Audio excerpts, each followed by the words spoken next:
Hello, great scholars. Welcome to Science Virtual Classroom. I'm glad to be your host today, and I hope you have fun learning. Okay, let's go straight to the business of today. We're going to be looking at the topic community health and waste disposal. We are learning to investigate community health and waste disposal. What I'm looking for is your ability to understand what community health is all about and identify various methods of waste disposal. I'll be introducing you to community health and some health concepts and how it relates with waste disposal. Important. Community health is actually the science and art of preventing disease, prolonging life, promoting health and efficiency through organized community effort. Now, there must be an organized community effort which is so particular and focused at achieving an overall prolonged life and efficiency and absence or almost free from disease in a particular community. It starts with an individual. You must make particular decisions as an individual and see how you can further on impacting others to do likewise. And to achieve community health is a collective effort. Every individual does his or her part or plays his or her role in observing all health practices, all best health practices to achieve a healthy community. All right, moving forward, I'll be talking about what we call the health awareness campaign. Now, in a community, some individuals or people we call environmental advocates take it up upon themselves in order to sensitize people in the community about certain practices they should engage in, certain lifestyle, personal hygiene, and other environmental factors that will put into consideration in order to consider a healthy environment or a healthy community. And guess what? The community starts with a family. Family is the first unit of a community. Then you connect with another family, and it keeps going on and on until it gives a broader or a large population of community. Okay, so sensitization needs to be created where people are told the way to do things, the right ways to live their lives, the right health practices to imbibe in order to make sure they don't fall sick and render the environment unsafe for them and their future generations. So, to achieve health, there need to be an organized community effort to promote that. The health practices that are required to be carried out from lifestyle, personal grooming or personal hygiene, from waste disposal, sanitation in our environment, from the house to the streets and to the larger community, and many other accepted practices to ensure a good and healthy community. Now, there are social determinants of health. What I mean by this is that the social determinants of health simply refers to the conditions in which we are born, we grow and age, and in which we live and work. The factors that I'm going to be mentioning now adds up to what we call social determinants of health. By the word determinant, we mean those particular things that are in place in a community to ensure proper health and healthy lifestyle. Now, one of them is childhood experiences. A child in a community needs a good childhood experience, good parenting, good welfareism, clothing, feeding, health regimes or health regimens, and a lot of personal hygiene that the child has. And the child also needs a lot of playtime in order to grow well and develop. So that's a factor that determines a healthy community when you have good childhood experience. Then housing, of course, every individual needs somewhere to lay his or her head. Your housing is your covering. A house is a covering or shelter that shelters you and your family. So that makes up a healthy community. Then education is very, very key. Now, education is key because people need to be sent to school to become literate, to know how to read and write, and to be able to apply such knowledge to developing their community. Then there needs to be a social support system where the government or the local government of the community provides different schemes to support people, socially educationally, health-wise, infrastructure, and so on. Then family income is very important. The parents, that's the father and mother, needs to have a good job in order to be able to earn money for their daily living. Then employment, this has to do with what we just talked about. If you are not employed, you won't have a job to do to earn money. Then access to health services. There must be a very good healthcare system in such a community so that in case of disease or infection, such individual can be attended to. By putting all these factors together, we'll have a healthy community. So let's go straight to the other aspect of this topic, waste management. Now, waste types and sources. What are wastes? Now, waste are substances or objects which are disposed of or are intended to be disposed of. Or you can equally say they are required to be disposed of for recycling, for it to be upcycled, or for it to be reused. Then what is disposal? Disposal simply means any operation which may lead to resource recovery, recycling, reclamation, direct reuse, or alternative uses. Disposal simply means you want to move garbage, you want to move refuse or trash from one point to another in order for your environment to be safe. Okay, now we have two categories of waste. Actually, some of the waste we generate in our houses are in form of solid waste and liquid waste. Now, solid waste are domestic, commercial, mining, and industrial waste, especially common as cold disposal of waste. There are those waste that are in solid form. Example, plastics, styrofoam containers, bottles, cans, papers, scrap iron, and so on. Now, liquid waste are waste in liquid form. We have examples like lather from your washing, chemicals that are used at home or in industries, oils like oil spills, industrial waste, and many other liquids we don't intend to use. They are liquid waste. Having talked about solid and liquid waste, we have to look at the forms in which waste also exists. Now, they are classified based on their characteristics or their properties to be either biodegradable or non-biodegradable. The word degrade means to break down. Then bio has to do with life. So for biodegradable, they are simply materials that can be decomposed or broken down by the action of some environmental factors like rainfall, like wind, like sunlight, bacteria and fungi that can break them down to form part of the soil. Example of biodegradable materials are paper, wood, fruit, and others. Non-biodegradable materials or waste are simply materials that cannot be broken down by any of these processes. Example, plastics can never degrade. It can only change in form but cannot be broken down or decomposed. Bottles don't decompose.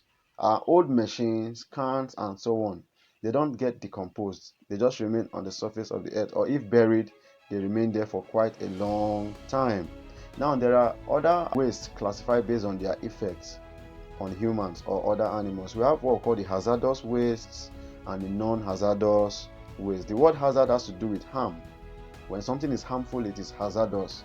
So hazardous waste are simply waste materials that are unsafe to be kept in the environment.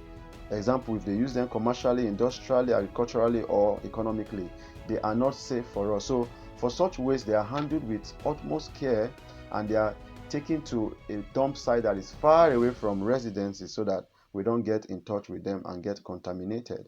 Then the non-hazardous waste are those waste that actually are not useful to us, but we don't want them around us and they are not harmful. So they can be handled by taking to disposal sites or what we call the dump sites or landfills to dump. They are safe to use commercially, they are safe to use industrially, agriculturally, and otherwise. Alright, now let's look at the types of waste. Now, waste are generated from residents, they are generated from industries, from factories. So that leads us to residential wastes, commercial waste, and industrial waste. Now, for residential and commercial waste, you can call them municipal solid waste. Then the ones coming from the industries are mostly used chemicals that are very hazardous. So waste are generated from homes, that's residential, commercial from different business points, different shops, and so on. Then industrial from factories that produces heavy duty equipment, heavy duty vehicles, and so on. So there are different types of waste. You can also get waste from agricultural sector when plants are harvested, the unused parts, from mining and from construction.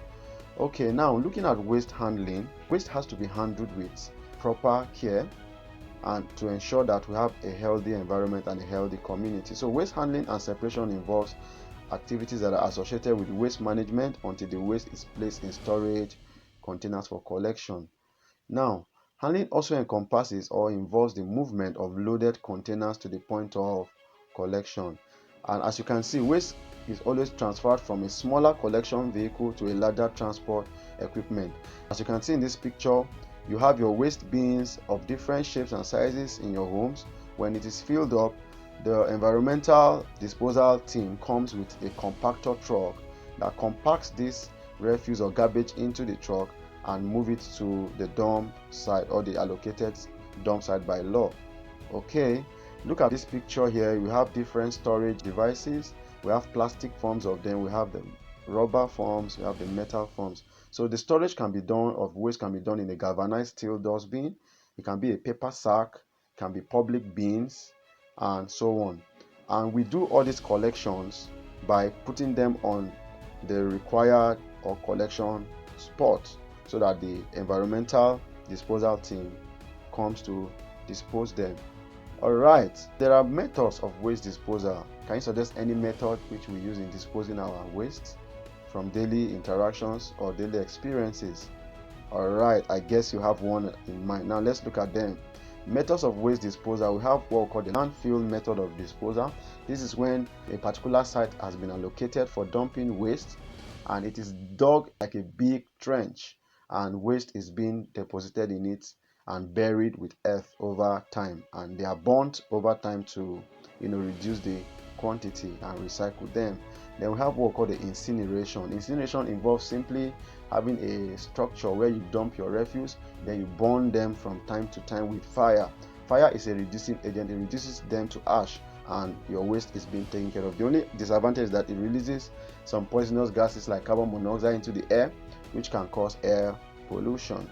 Then we have what we call waste compaction. Now waste are collected and compacted together. Compaction means they are compressed, they are pressed against each other so that you can take more of them and take them to the dump site.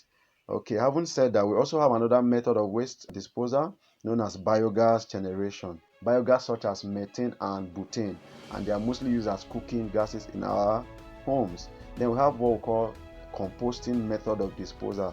Composting means burying something and allowing it to decompose.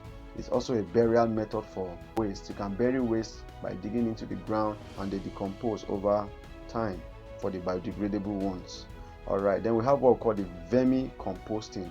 This is when you compose as like bacteria, fungi, and the larvae of some animals feed on biodegradable materials to reduce them to the lowest form. It's also close to composting because it involves the soil and decomposers decomposing waste materials. This takes me to showing you pictures. You can see the picture here. This is a collection point for refuse. It is being lifted into a compactor truck with a crane, and when it is filled up, they move it or transport it to a dump site or a landfill where it is further treated or recycled. Another picture here showing a typical landfill. As you can see in this picture, you have the compactor truck offloading the refuse or garbage collected from different residential areas or offices for environmental control. And all this is just to ensure a proper and safe community. There are other forms of disposal you can explore depending on your location and the means of disposal available. Okay, we have what we call the waste management problems, because there are some problems associated with this. Now, what are the problems caused by improper disposal of waste? If we don't dispose our waste properly, there are some certain problems that can arise.